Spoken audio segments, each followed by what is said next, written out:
But, okay. So, I was driving somewhere, as I want to do, and in the process of doing the driving, I was listening to a podcast with Dan Klyn, talking a UX radio podcast with Laura Federoff. And he got into this tiny little rant in the middle of this very big podcast about ducks and decorated sheds. And I thought this was the most brilliant thing, and I thought that would be a very cool topic. So I popped Dan a note and I said, how would you like to do a presentation on this? He's like, wow, I've never thought about doing a presentation on this. And so it became sort of like this little challenge.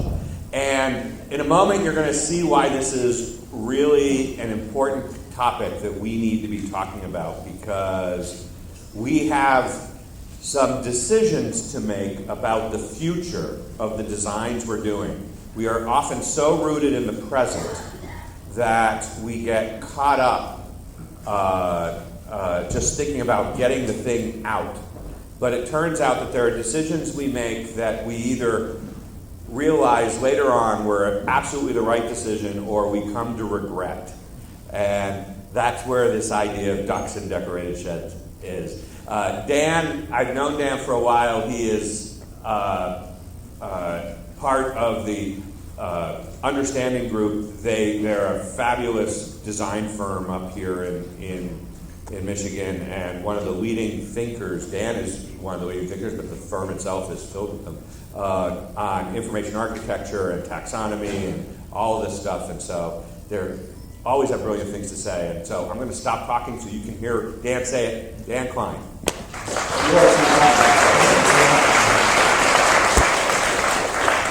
Hello, my name is Dan Klyn, and I'm a master debater. And I'll just admit that to you now. In high school, I was in competitive debate, and not only did I meet my then girlfriend, now wife, in debate class, I started out dating her partner and then moved on to much better things.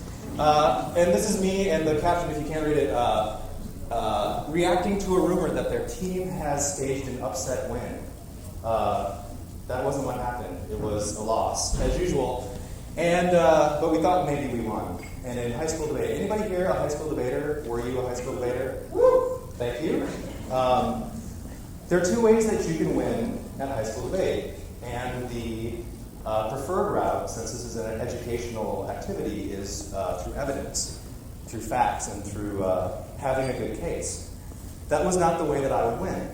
The other way that you can win in debate is by having better arguments, and especially arguments over definitions. So I went to a small private Christian school. We didn't have a budget for the debate team to have researchers working for us like some of our competitors. So in the absence of being able to outperform with evidence, I had to learn to outperform with arguments. And arguing about definitions is something that I love. And so when I saw Jared Spool bravely offer a new definition of design, my sense was that I would enjoy taking this definition apart, because that's what I do. But the more you let this work on you, this is really important. Design is the rendering of intent. And I'm from Grand Rapids, Michigan. Our company has offices in Grand Rapids and Ann Arbor. Anybody here been to Grand Rapids? Awesome, wow. Who here is from Grand Rapids? Just a few of us. Okay, well, if you are in Grand Rapids, or if you are near the airport especially, you may have noticed this. And think about what Jared said. Design is the rendering of intent. What was the intent of Steelcase in building a giant pyramid out by the airport?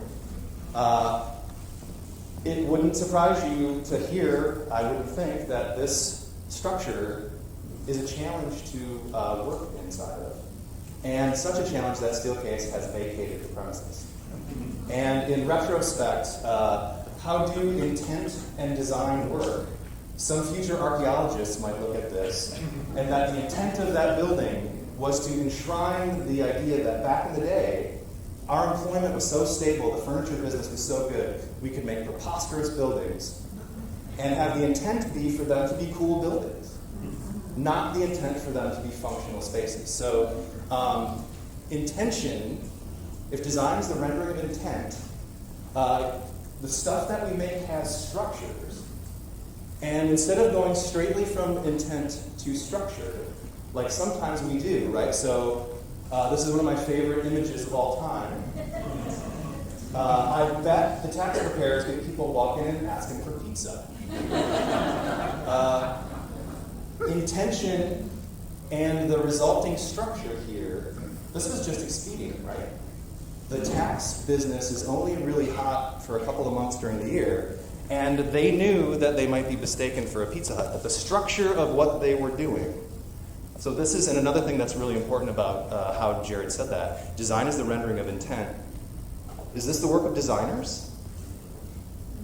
All of the business deciders involved in this decision were doing design.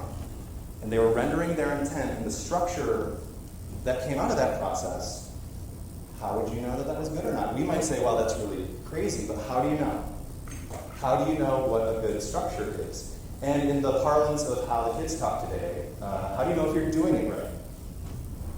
And as some of you know, and I was grateful to Ivo for breaking the Richard Saul Wurman bubble in advance for me, the Understanding Group is founded on principles that were created by this wonderful 79-year-old man, Richard Saul Wurman. And so, how do you know? I really want to know that I'm doing it right. His advice is always hard to take, but usually really important to listen to. There is no right way. What's the right way to offer a tax preparation service on a busy street when your budget is small and your needs for how the space is configured aren't that fancy? That Pizza Hut could have been the right way. So letting go of saying, well, what is doing it right? I'd like to talk about doing it good. There are any number of good ways. The Pizza Hut way might be a good way, but there aren't any right ways. And so what I'm going to tell you about is a way to talk about how to design structure, how to get to good structure for the things that you're working on. And if the things are apps that have a really narrow purpose, that aren't all that complex, I think these principles still work in that context. The context that we work in is much more, looks like this, which is vast amounts of all sorts of really complex information and hundreds of requirements, not the requirement to say yo. So I'm going to tell you some things, and I think these things apply equally well in both a small app instance as well as a big information system. But my credibility in saying that, I have much more experience with this than with the prior. So 4 ways to get at good structure for what you're working on. The first thing is, back to Jared's definition, if design is a rendering of intent, then you have to get systematic with your intention. And who here was at UX Thursday last year? Awesome, many of us. I was too. And I got to tell you about a tool for making intention explicit, for making intention systematic, something we've lifted from the work of Richard Saul Wurman called performance continuums. And in most businesses, you don't get to, businesses often offer services to people, and as a result, people are complex and contradictory. And you don't get to remove the contradictions, at least we don't. You have to work through the contradictions. So rendering our intent about all of these hard things to decide, are we going to service the customers that we have now, or are we going to acquire more? Most businesses don't get to make that an either or. In the middle of this continuum is the word yet. And so this tool of a performance continuum to say, what are these things that are called intention? And then where are we today? Mostly we service the customers that we have. Where do we need to go? What would good mean? When we design it and we look at it, what does good mean? Well, for the intenders, you can model their intention with this tool of performance continuums. And you can stack up these continuums, and typically we will have 10, 15, 20 of these that we're holding intention, and then gathering all those dots of intention to sort of figure out what it wants to be. What would be good structure? And it's tempting. Some of the dots kind of have a way that they want to go together. So it's tempting to sort of just jump to what does the UI look like? But back to the pyramid, in between intent and structure, there's an opportunity with structure to have the structure mean something, and to have the meaning of the structure line up with what the meaning of what you're supposed to do is, and for that to multiply and make you really effective. So what if we didn't jump right to UI after we figure out what the intent is? The next step would be to get systematic with meaning. And if your fidelity, what you mean across every channel imaginable, they still support the BlackBerry. You mean different things in different places. And back to my distinction of being a master debater, one way to get systematic with meaning is by building arguments. And some of the arguments are already made. The argument for what meaning and structure are going to do for this business made itself, and it wasn't maybe thought of as a design decision. Here's another instance of something close to what we work on, though, where we have to get systematic with our meaning, but sometimes, and do that like an argument is what I'm saying, sometimes the arguments are already made. This is, if you've ever had a loved one in prison, and they're relying on you for basics, for survival, the UI that Access Secure Pack presents to you, guess what? You can't really look at the picture of the Snickers bar and examine whether or not this would be a tasty snack. The argument for how to do this UI, for this structure, is made by the fact that there's no competition, and most of the people who are doing the interactions here don't want to be. This is a reminder of suffering. So make this as fast as possible to order stuff, and that's what they do. So what is good structure here? Well, some of the arguments for what would be good are already made just by the context of no competition, and we're trying to help prisoners. Vanguard has a bunch of really nuanced arguments for how its business is presented online. They are old school with a splash page to help you navigate to, if you are an investment advisor, what they present to you is very different than what they present to you if you are an institutional investor. And that is also different than what you do for these other ancillary audiences. So sometimes the arguments are made and you just run with them. Other times the company is already making these really articulate, interesting arguments that you can connect with their intent to figure out what a good structure is, based on the arguments for why these business segments even exist. Why is institutional investing different than the other ones? So systematic meaning, getting systematic with it. And this is hard across channels. And really great clients have really great arguments for why anything would be the way that it is. The World Wildlife Fund has a fascinating strategy for mobile here. On the desktop and on the tablet, the experience will unfold in terms of things that you are probably interested in. If you're here, you probably care about animals, you probably care about places where you live or where people you love live. So the experience unfolds left to right, species, places, etc. But then on the mobile, let's make sure that the two most important things we want you to do, that's what you get. The rest of it's hidden in a hamburger, of course. But the arguments, we didn't even have to look at the UIs for this. We could talk about what is our argument for what we want the mobile user to do. If there were two things that they could do before we lose them, let's have that be an argument. Let's get systematic with what we mean. And then once you're systematic with what you mean, you need a language to talk about that amongst yourselves and with clients also. This is Denise Scott Brown. She's a hero of mine. She's a South African urban planner, and she is, think of her as the Dana Chisnell of urban planning. She is a powerful partner that she does really important work with, Robert Ventura, and together they came up with a language to talk about structure. They were studying Las Vegas. Really radical at the time to say that Las Vegas could teach us about how to make structures be good. And what they decided, and she invented this framework. So here's as promised, ducks and sheds. The structural language to describe a structure that will be so tightly bound to the purpose you have for it that it will be unmistakable for that. That idea of the structure could be helping you with what you mean. How about a duck-shaped building selling freshly killed fowl? What's a capon? A bird, probably, though, right? Like this structure tells me what to expect. And God forbid I want to sell frisbees out of there. So when structure and meaning are so tightly linked you can't uncouple them, that's a duck. And the duck's companion, a more modest companion, is what they call a decorated shed. That building could sell duck eggs or frisbees or food.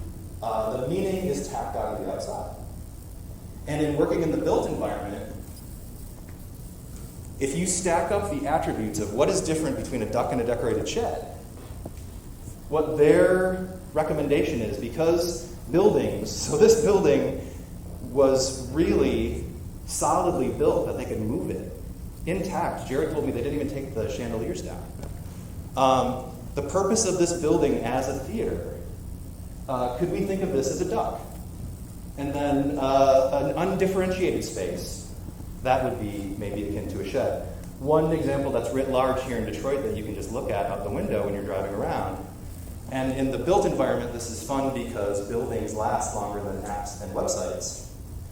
The Fisher building started out as a duck. But today, 100 or so years since its building, and that was supposed to just be the end cap. There's supposed to be another Fisher building, the exact same size as it, and in between them, a huge thing as tall as the Empire State Building, was the original design. But they only built this one, which is really impressive, and at the time, General Motors operated out of here. It was kind of like a duck. So this list of things, original, consistent, advanced technology for its time. But today, and they've since moved, if you're not from here, you don't follow GM. GM used to be headquartered here, now they're headquartered here. How is structure part of how they communicate? By moving from a decorated shed to a duck, they were saying some things. They may not have been the right things, but they were saying some things. An example of a duck in our world, has anybody seen the new Virgin America experience for ordering tickets for airplanes? This is a magnificent duck. This is innovative. This is heroic.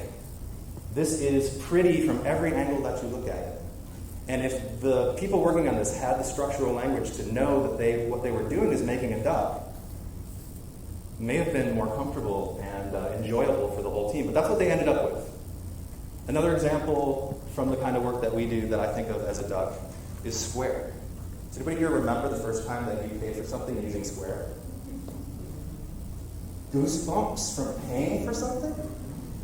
Just on the phone and you, oh my God. So the product is a duck. And the website is a duck. The website, the ornament, there's no ornament here other than the product. It's revolutionary, innovative, original. New words, a square. All the language around it they invented. Looks expensive, and it's interesting. And if you follow these matters like I do, you may have noticed that PayPal copies them all the time. And if you look visually at these two different UIs, they look about the same. But this is a decorated shed. And one of the ways that it's a decorated shed, this one is really telling. It's only pretty in front. A couple clicks into this, it's old PayPal stuff. So the flexibility of a decorated shed, we can try to compete with Square by looking like that, but we don't have to change our business. So a decorated shed is more flexible. I'm spilling water. Okay, fourth thing, last thing. We need simple models to work this out. To work out whether we're making a duck or a decorated shed while we're making it, expensive and painful. Simple models, and in architecture, the beauty of architectural models, how a loofah and a toothpick are a tree. You can work through ducks. You can show the client ducks and decorated sheds as crude models like this, and they won't. That's a really cost-effective and fun way to figure out. We intend some things. We mean some things. What should the structure be? Well, let's work it out with really simple models. I think this is akin to what we typically do with models.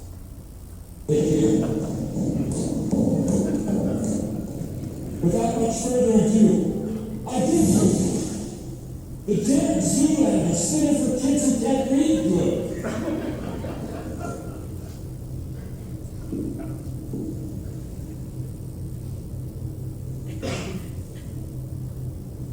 What is this?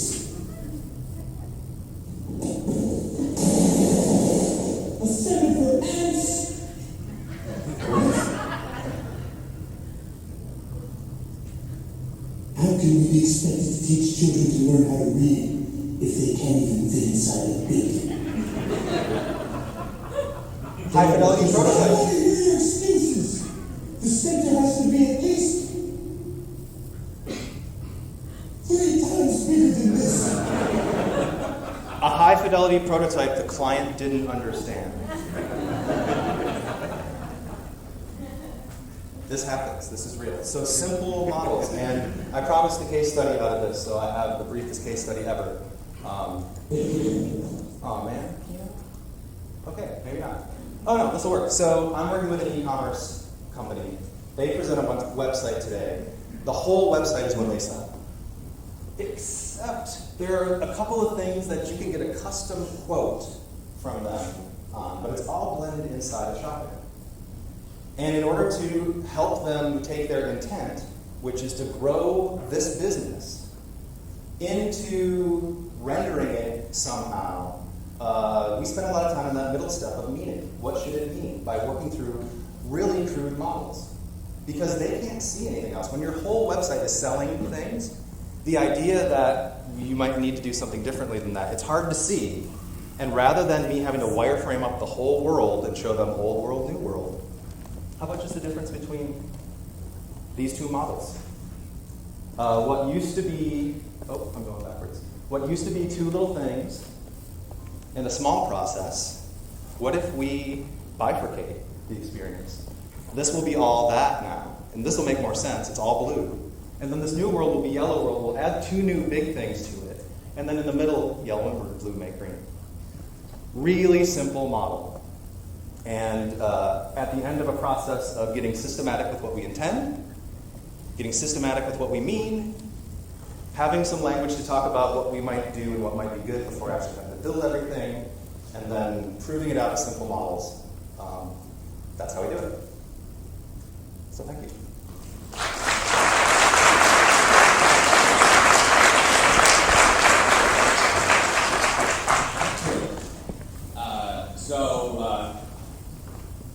You want to head upstairs, and you can do questions upstairs, or questions upstairs. Joe's going to come up because there's so many more of you up there. So you all. And can somebody tell us the score of the World Cup match? One more time? We lost, but we mean through. Right, we advanced to the round of 16. Oh, okay. Did you all hear that? We lost to Germany, Yes. but we advanced to the 16, and Germany also advances? So we can go back and get them again. Okay. Okay. Thank you. Go sport ball. Yes. How you can win and lose at the same time. So in addition to questions, I am also interested in objections. Actually, probably more interested in objections. Okay, anybody wants to object with Dan? I had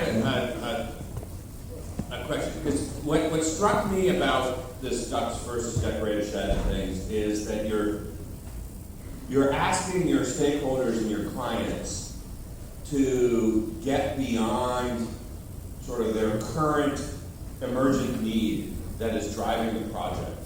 That you're asking to say, look, we can do this thing you're asking for right now, and it will be fine the way you're asking for it.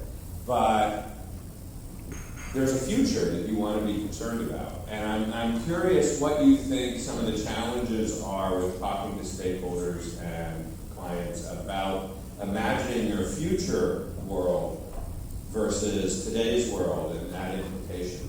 Yeah, that's an important question because it's hard. The reason they're already paying you to be there is because something's wrong. So for you to ask them, and the way that people, another one of Mr. Werman's uncomfortable observations that I've found to be increasingly true is that without a language like ducks and sheds, without some other language, the language that people default to is based on what they already know. And so when you're working with stakeholders, something's wrong, they want a future that's better and more successful, unless you give them something else to talk about it in terms of, they will be talking about it in terms of how. They'll be talking about it in terms of the app and the website and the AJAX and the hover and the responsive, and those are all how. And that's because that's what they understand, and that's what they're buying ultimately is, how will we solve these problems? So our challenge with this stuff is, we're not saying you don't get a how, we're saying, can we please set that aside? Because if we are talking too early, so if once I've got their intent, I could jump right to design. But I don't want to. I want to wait and do some work with that, making what they mean systematic. And so we're just building this case. And you probably remember this as good as anybody in the room. When information architecture first was a thing, and it was being sold to business customers, the metaphor of how this is like buildings. Fast forward to today, where did the Arab Spring happen? Where did an event in human culture that will be referenced for millennia happen? It happened on Facebook. When you go to an event with your kids and all the parents are like this in their phones while the kids are supposedly performing, where are they?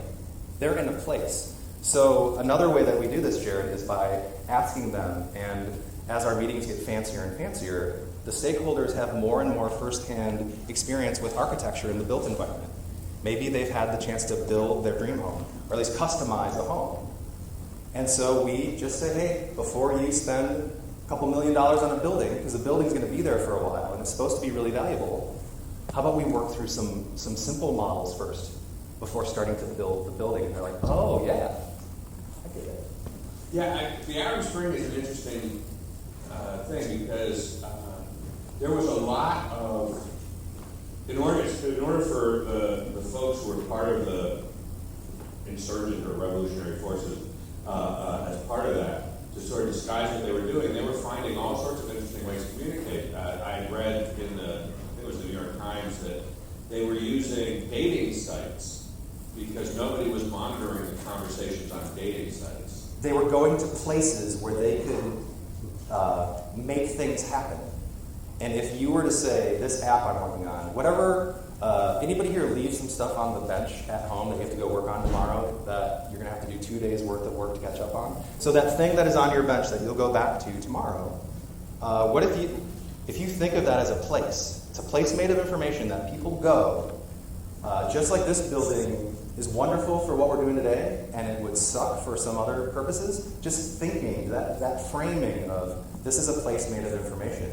Does it work good as a place? Right. Well, can't do that.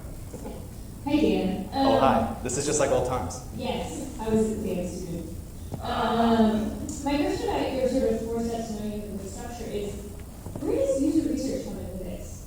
Because oftentimes I'm also told that continuous research and usability testing is good. You have to create a project. So where does user research come into the system? I drew a doodle the other day, sort of a dream world. I will use this for a shameless plug. The Understanding Group is hiring a design research lead. And in our perfect world, we would do research before and after each step of doing of things. And so when you framed it as where's user research, for us it's stakeholder research to get the systematic intentions. The systematic meaning part is a combination of contextual research and user, maybe even you said usability also. We don't have products yet, so we're not testing them from a usability standpoint, unless maybe it's a taxonomy that we're just sort of testing the sensical or nonsensical nature of the labels. But the short answer is all along the way. The simple loofah model with the sticks and the things can be tested. Just like you could test the Derek Zoolander School for kids who can't read good. So short answer is as much as possible, as much as you can sell into the process. Would it be fair to say that user research is really just about informing the process at every step, and therefore it's the nature of the research is going to change depending on what the team needs to be informed about? Well, back to your marvelous definition of design, if it's the rendering of intent, the rendering is getting increasingly vivid, the rendering is getting increasingly realistic, and so the check-ins with intention. So the other thing that happens in this process, intention is here all along the way, but here it's starting with the deciders and the people who are paying for it, and as we move through it, then it's also the intention of the users. So that design being the rendering of intent, it's not just the business owner's intent. Unless you're a Liberty Tax Service, and then you just move into a Pizza Hut, and you rely on the guy in the Statue of Liberty outfit to get the customers in. Some of you have seen this. Yes. Objections, come on. I'm sure it's worthy of objection. It's good. It's good stuff. Okay. The list of attributes that you showed for ducks Yes. versus Ducks and sheds. Ducks and sheds. That list are these good talking points with the client?